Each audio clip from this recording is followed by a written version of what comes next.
Assalamualaikum warahmatullahi wabarakatuh. Video ini dalam rangka pengumpulan tugas mata kuliah metodologi penelitian. Tugas yang pertama, metode penelitian kualitatif, kuantitatif, dan R&D dan contohnya. Penelitian kualitatif adalah suatu jenis penelitian yang prosedur penemuannya yang dilakukan tidak menggunakan prosedur statistik atau kuantifikasi. Dalam hal ini dilakukan untuk menggunakan prosedur statistik, tidak menggunakan statistik.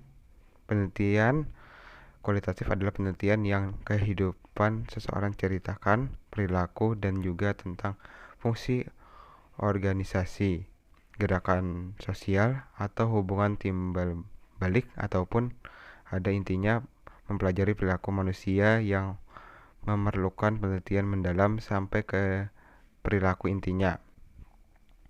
Inverse behavior secara holistik dan bertolak dari sudut pandang manusia, perilaku manusia, yang mana penelitian kualitatif lebih mementingkan proses daripada hasil.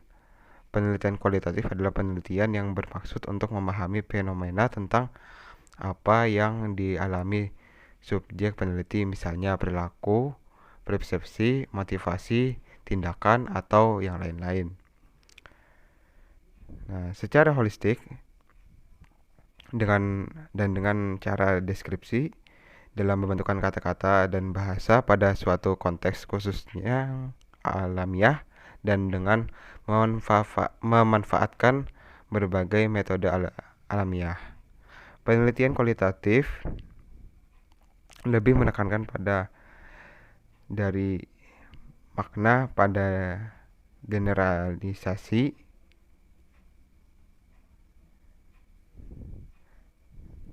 Adapun penelitian menurut Sugiono adalah metode penelitian yang berlandaskan pada filsafat positivisme, digunakan untuk penelitian pada kondisi objek dan alamiah, di mana penelitian adalah penelitian instrumen kunci, teknik pengumpulan data, dan transduksi gabungan. Analisis berfungsi sebagai indukasi, induktif, dan hasil penelitian kualitatif lebih menekankan pada dari makna daripada generalisasi. Kondisi objek alamiah artinya bahwa objek itu pada apa adanya atau tidak dimanipulasi oleh peneliti, bahkan meskipun peneliti sebagai instrumen, namun kehadiran peneliti tidak mempengaruhi kebiasaan dari objek yang diteliti. Dalam penelitian kualitatif, penelitian adalah instrumen kunci, artinya bahwa instrumen atau alat yang digunakan mengumpulkan data yang utama adalah penelitian itu sendiri. Oleh sebab itu, dalam penelitian kualitatif, peneliti sebagai instrumen kunci harus mempunyai bekal pengetahuan yang luas, dasar-dasar teori, sehingga dapat mengumpulkan data yang tepat dan mampu bertanya. Nah, penelitian kualitatif menuntut kedekatan peneliti dengan yang diteliti. Harapannya dengan adanya kedekatan tersebut dapat memperoleh data yang lebih jauh dalam dan bermakna. Hal itu juga karena kontak pribadi antara peneliti dengan objek peneliti sangat penting dalam metode kualitatif. Analisis data bersifat induktif, artinya bahwa peneliti berusaha memahami hasil dari penelitian tanpa harus dibebani oleh harapan yang telah ditetapkan sebelumnya, misalnya menolak atau menerima hipotesis. Hasil dari penelitian akan mengikuti dari data-data yang ditemukan di lapangan pada saat melakukan penelitian. Penelitian kualitatif lebih menekankan makna dari hasil penelitian. Penelitian kualitatif biasanya lebih dalam untuk mempelajari sesuatu di bidangnya. Dengan penelitian kualitatif, data-data yang dikumpulkan dianalisis dengan metode kualitatif triangulasi yang termasuk dalam metode kualitatif interview atau wawancara, observasi atau pengamatan, dan kuesioner yaitu angket, dan pendekatan studi kasus. Nah, adapun proses penelitian kualitatif secara umum dapat dijadikan 5 tahap. Yang pertama ada berpikir, yang kedua bertanya, analisis, kesimpulan, dan panca indera. Selanjutnya adapun contoh penelitian kualitatif. Nah, contohnya dalam penelitian kualitatif yaitu hubungan bimbingan orang tua dengan peserta belajar siswa. Nah, contoh proposal penelitian kualitatif peserta disajikan khusus untuk Anda yang sedang melakukan penelitian kualitatif dengan pendidikan yang serupa. Menurut Satkus, penelitian kualitatif dimaksudkan sebagai jenis penelitian yang temuan-temuannya tidak diperoleh melalui prosedur statistik atau bentuk hitungan. Nah, metode penelitian kualitatif ini yakni dapat memberikan rincian yang lebih kompleks tentang suatu fenomena sehingga bersifat deskriptif, cenderung menggunakan analisis induktif dan pola berpikir hal-hal kasus ke arah yang umum. Yang selanjutnya yaitu penelitian kuantitatif. Nah, penelitian kuantitatif adalah penelitian ilmiah yang sistematis terhadap bagian pembagian atau fenomena serta hubungan-hubungannya.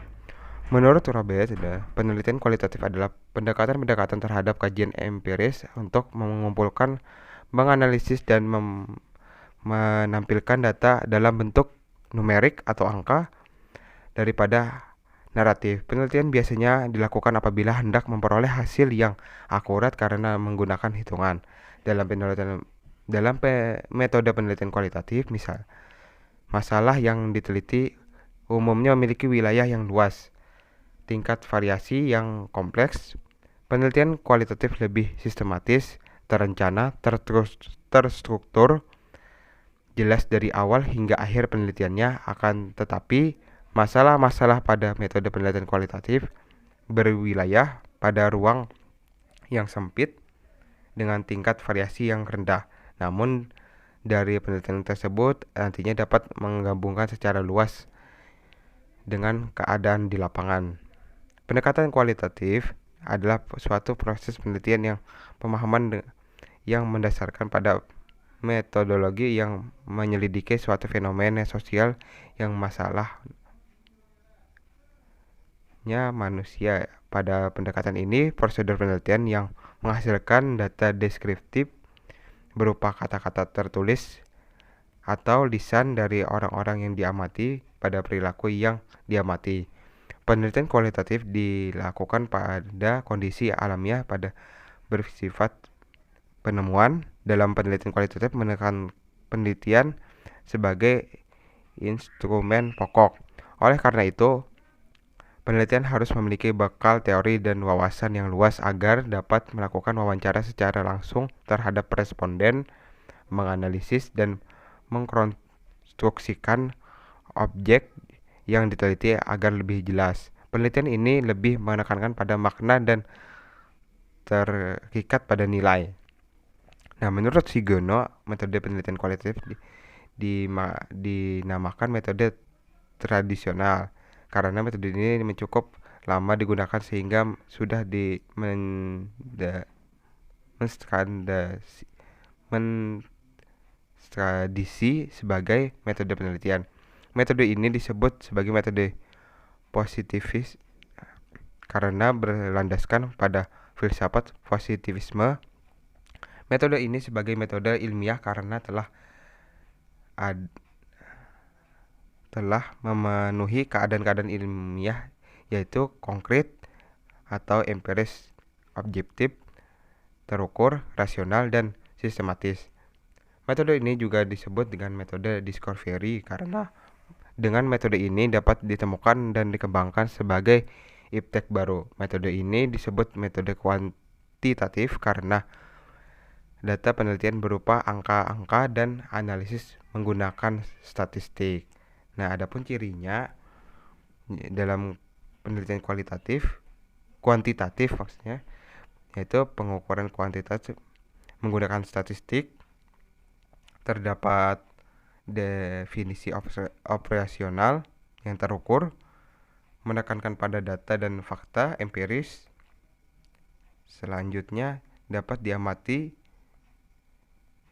dengan terukur berdasarkan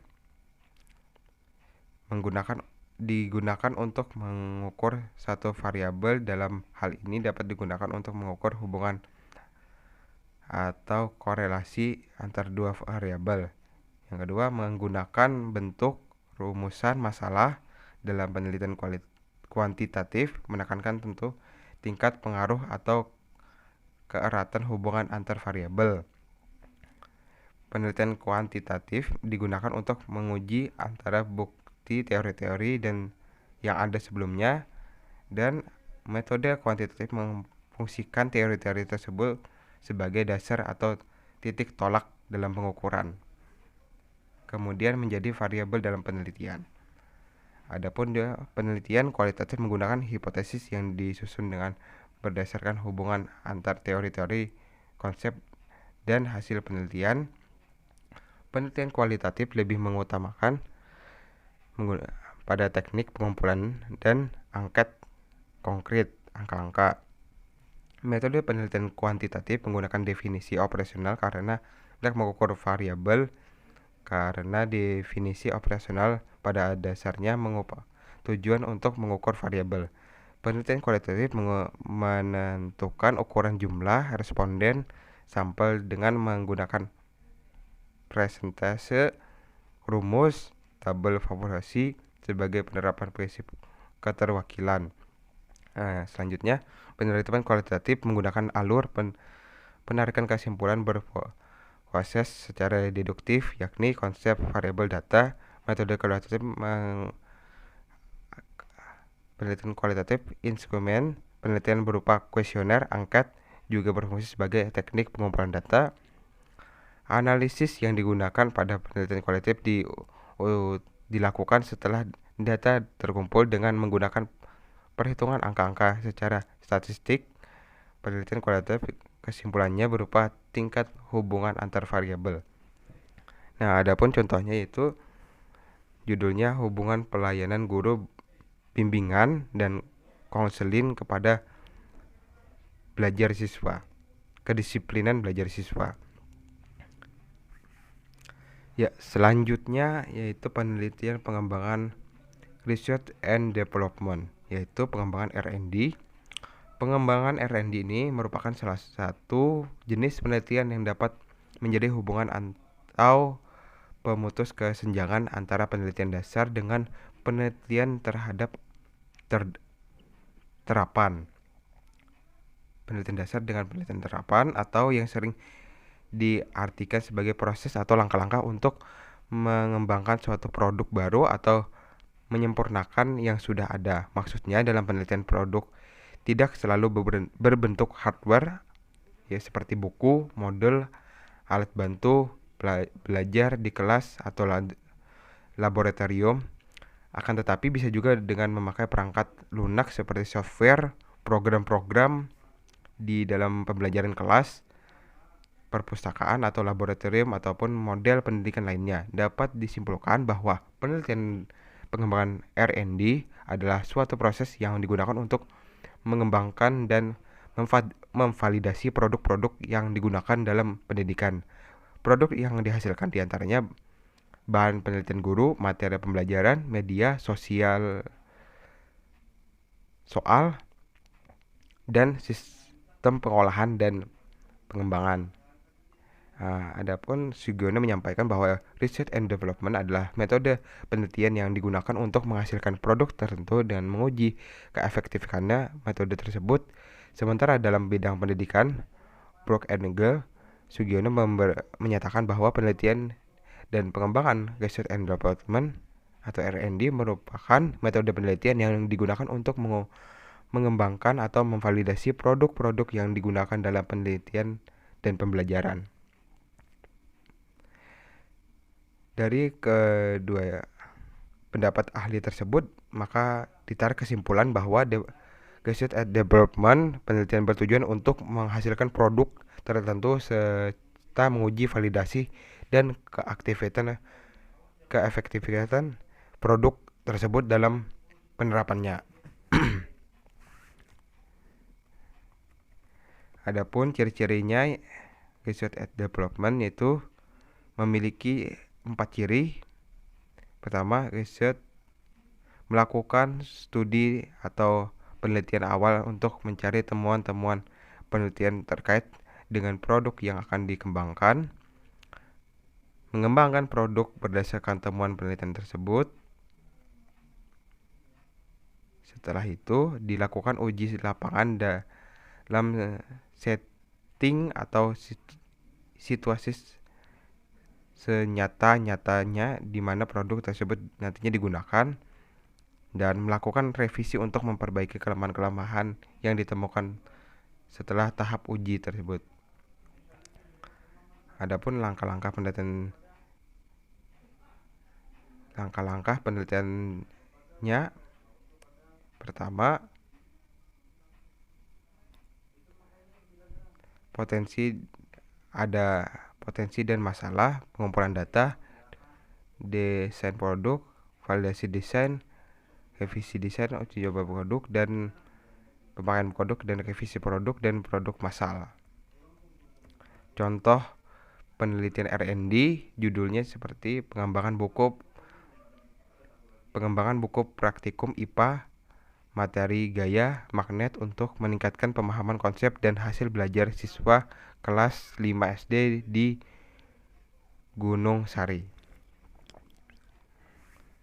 Oke, masuk ke dalam jawaban pertanyaan yang kedua, yaitu rumusan masalah, tujuan penelitian, dan hipotesis pada penelitian. Nah, rumusan masalah adalah pengarah tujuan dari sebuah tulisan ilmiah agar fokus terhadap pembahasan hal tertentu. Solusi untuk memudahkan penelitian dalam penelitian karena fokus penelitian yang sudah dipersempit. Rumusan suatu permasalahan digunakan untuk menghindari adanya fokus penelitian yang bisa melebar dan tidak sesuai dengan tujuan awal pembuatan. Pengertian lain menyebutkan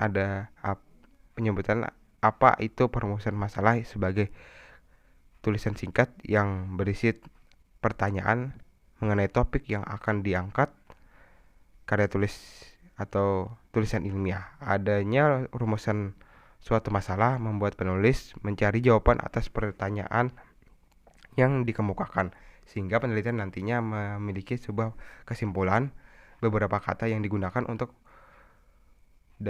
merumuskan masalah seperti mengapa dan bagaimana. Kedua kata ini membuka peluang untuk peneliti untuk melakukan secara mendalam. Rumusan masalah yang baik dibuat dengan terencana, efektif, dan memiliki karakteristik.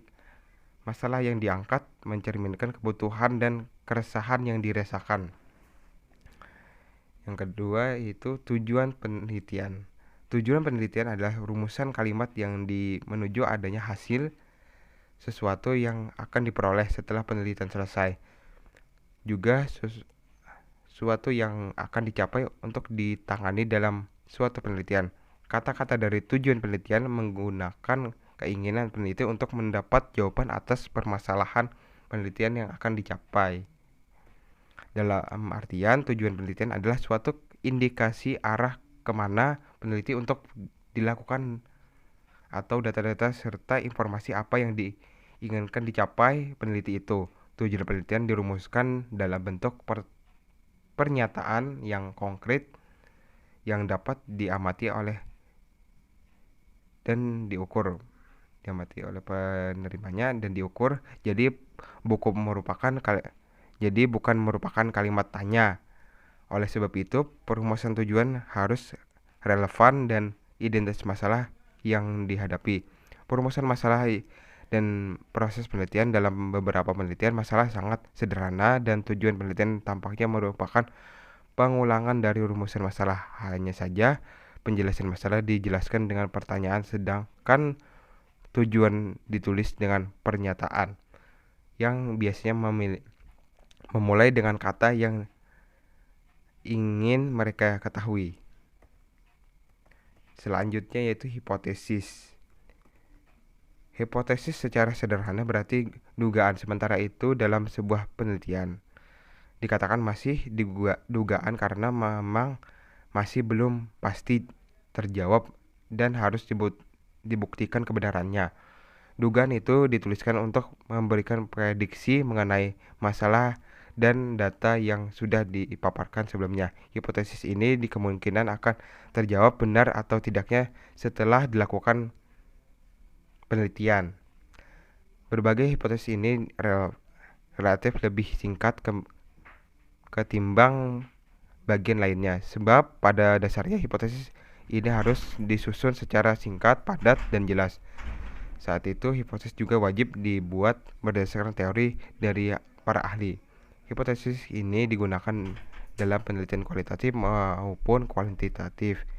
Jika penelitian tersebut terdapat sampelnya, menurut Sugiono, hipotesis merupakan jawaban sementara terdapat perumusan masalah penelitian di mana perumusan masalah penelitian telah dinyatakan dalam bentuk pertanyaan dikatakan sementara karena jawaban yang diberikan baru didasarkan pada teori. Hipotesis dirumuskan pada dasar kerangka berpikir yang merupakan jawaban sementara atas masalah yang dirumuskan sementara.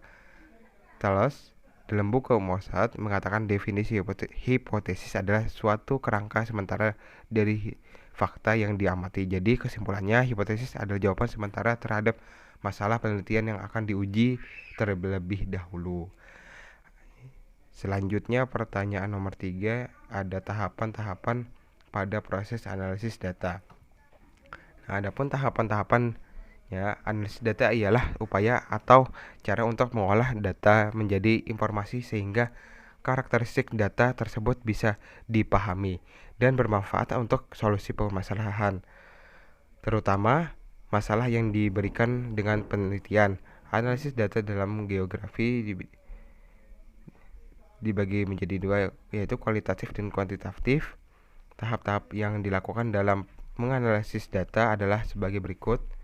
Analisis data kuantitatif dimulai dengan mengelompokkan data sesuai distribusi frekuensi dan ukuran tendis sentral data kelompok dalam kelas-kelas data, melakukan pengolahan data secara statistik dan disajikan dalam bentuk diagram. Analisis kualitatif dimulai dengan melakukan reduksi data, dilanjutkan dengan triangulasi data, menyajikan data dapat dilakukan dalam bentuk grafik, bangunan, dan diakhiri dengan verifikasi.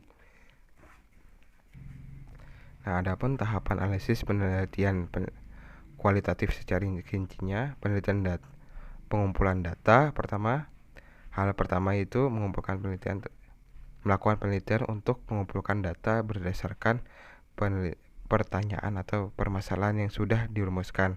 Data kualitatif biasanya dikumpulkan dengan secara observasi, wawancara mendalam, kajian dokumen, atau focus group discussion. Selanjutnya itu reduksi dalam kategorisi data. Setelah mengumpulkan data, langkah selanjutnya ialah mereduksi data.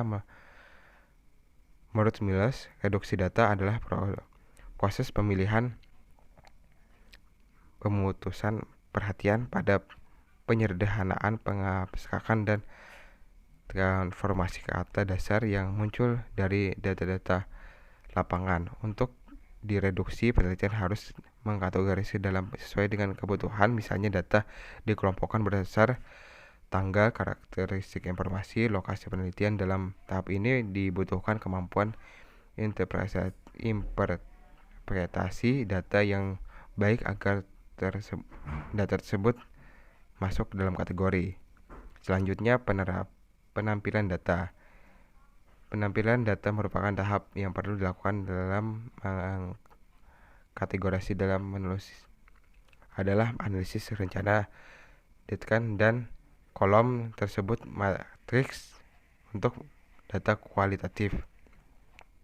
Berdasarkan rencana tersebut, penelitian dapat menentukan jenis serta bentuk data yang masukkan ke dalam kotak-kotak matriks penelitian data bisa dilakukan dalam bentuk naratif, magan, flowchart, dan sebagainya. Selanjutnya yang terakhir yaitu penarikan kesimpulan. Nah, hal terakhir yang harus dilakukan adalah menarik kesimpulan secara garis besar. Secara kesimpulan harus mencakup informasi-informasi penting dalam penelitian. Kesimpulan juga harus ditulis dalam bahasa yang mudah dimengerti dan tidak berbelit-belit. Selanjutnya,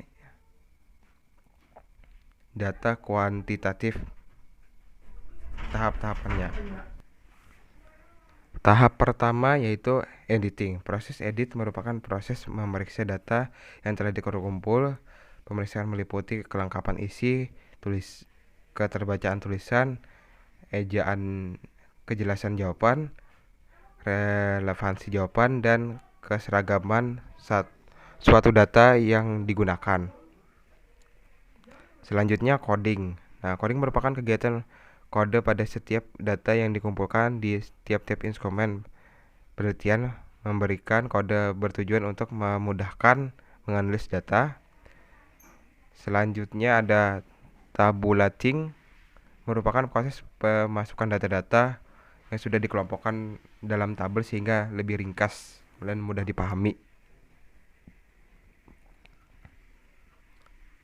Adapun pada tahapan penelitian R&D, tahap pertama yaitu potensi masalah, mengumpulkan informasi, mengembangkan model, validasi, revisi model, uji coba model, revisi model lagi, uji coba lebih luas lagi, dan revisi akhir. Selanjutnya jawaban untuk nomor 4. Berikut faktor-faktor penyebab proposal ditolak. Ada berbagai macam proposal. Kenapa proposal itu ditolak? Yang pertama, sebagai besar orang terdahulu membuat proposal berdasarkan yang sudah ada, padahal membuat proposal baru yang lebih kreatif akan membuat calon klien semakin tertarik atau calon pembaca lebih tertarik. Yang kedua, alasan proposal ditolak yaitu tema yang diajukan tidak menarik bagi pembacanya. Selain harus rapi dan menarik proposal, Anda harus menunjukkan proposal lain. Judul juga bisa menjadi alasan proposal ditolak. Selain judul, kejelasan hal yang diteliti. Alasan proposal ditolak bisa juga karena faktor eksternal seperti ketidakcocokan dengan tema proposal, karena adanya juga faktor-faktor yang lain. Lalu ada sedikit riset lebih dahulu sebelumnya proposal itu, dan ada juga hal lain yang juga perlu diperhatikan dalam ketepatan waktu dalam proposal.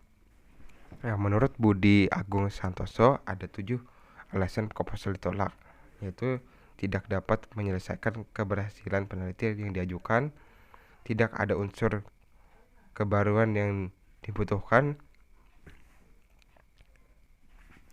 Selanjutnya, tujuan penelitian tidak jelas, topik penelitian lebih sesuai dilakukan dengan penelitian atau instansi lain, proposal disusun tidak komprehensif, dan tidak realistis antara target dengan dana, waktu, dan kompetensi lainnya. Dan yang terakhir, proposal yang diajukan sudah hampir selesai.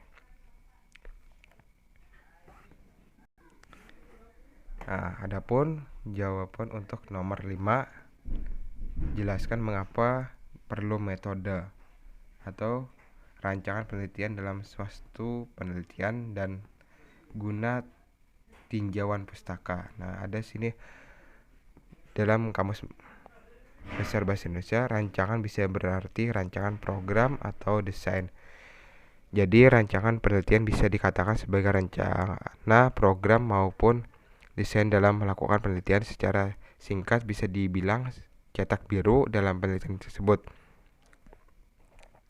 Rancangan ini adalah kerangka berpikir terkait dengan metodologi penelitian dan teknik pengambilan sampel yang dipilih oleh peneliti dalam melakukan penelitian tersebut. Artinya, penelitian menggabungkan berbagai komponen penelitian dengan cara logis sehingga masalah-masalah yang akan dihadapi dalam penelitian bisa ditangani secara efisien. Ini adalah strategi keseluruhan untuk mengumpulkan, mengukur, dan menganalisis data penelitian mulai dari awal sampai akhir. Rencana penelitian biasanya sudah dibuat saat proposal penelitian dibuat agar peneliti dapat pihak-pihak lain juga berkaitan tahu bagaimana penelitian ini akan dilakukan. Nah, kegunaan dalam kajian pustaka. Nah, dalam bab tinjauan pustaka meliputi kegiatan mengulas, review, atau mengkaji pustaka, teori, konsep, model penelitian terdahulu, dan lain sebagainya digunakan sebagai landasan atau acuan dalam penelitian skripsi. Secara umum, penelitian tinjauan pustaka merupakan kegiatan tinjauan kembali atau review sesuai pustaka yang berkaitan atau relevan dengan topik penelitian dipilih untuk skripsi penelitian. Dan kegunaan tinjauan pustaka berfungsi untuk mengkaji sejarah permasalahan. Tinjauan pustaka berbentuk penelitian untuk mendalami landasan teori yang berkaitan dengan permasalahan penelitian. Sekian jawaban dari saya. Wassalamualaikum warahmatullahi wabarakatuh.